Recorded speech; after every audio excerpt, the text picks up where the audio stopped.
Hello guys, এই দেখেন দীর্ঘ 3 মাস পর আমরা ধান পেলাম। আর ফেসবুকে শুধুমাত্র 1 থেকে 1.5 মাস কাজ করেই অনেকে সফলতা চাচ্ছে। এটা সম্ভব না। উদাহরণ হিসাবে বলি, এই যে ধান ক্ষেতটা দেখতেছেন, এর জন্য কৃষক যে কতটা পরিশ্রম করে, কতগুলো যে কষ্ট করে, তারপরেই না এখান থেকে সেই ফসলগুলো পাচ্ছে। ঠিক তেমনি আমাদের কাজ করতে হলে অবশ্যই ফেসবুকে লেগে থাকতে হবে।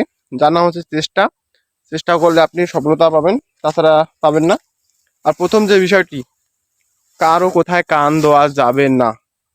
কে কি করলো না করলো ওসব কোথায় কান দেওয়া যাবে না। ঠিক তেমনি দেখেন, এই ধান ক্ষেত লাগার আগে মানুষ অনেকেই অনেক কিছু বলবে। এর ভাই তোর গারানটা ঘন হয়ে গেছে, পাতলা হয়েছে, ভাই তোর এটা কি ধান, এটা ভালো হবে না।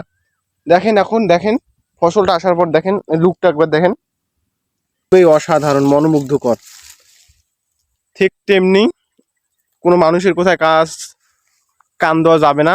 আপনাকে এখানে কাজ করতেই হবে। কাজ না করলে আপনি এখান থেকে কখনোই সফলতা অর্জন করতে পারবেন না। আপনাকে পরিশ্রম করতেই হবে। পরিশ্রমই হচ্ছে সফলতার মূল চাবিকাঠি। তো বন্ধুরা, আপনারা নিয়মিত ফেসবুকে কাজ করুন, অন্যের কোথায় কান দিয়েন না। আপনারা দেখেন এখান থেকেই আপনার সফলতা পেতে পারেন। 100-র মধ্যে 80% আমি শিওর এখান থেকে আপনি সফলতা অবশ্যই পাবেন যদি ধৈর্য ধরে কাজ করেন এবং নিয়মিত আপনার ভিডিও সময় মেনটেন করবেন। তো ধন্যবাদ বন্ধুরা।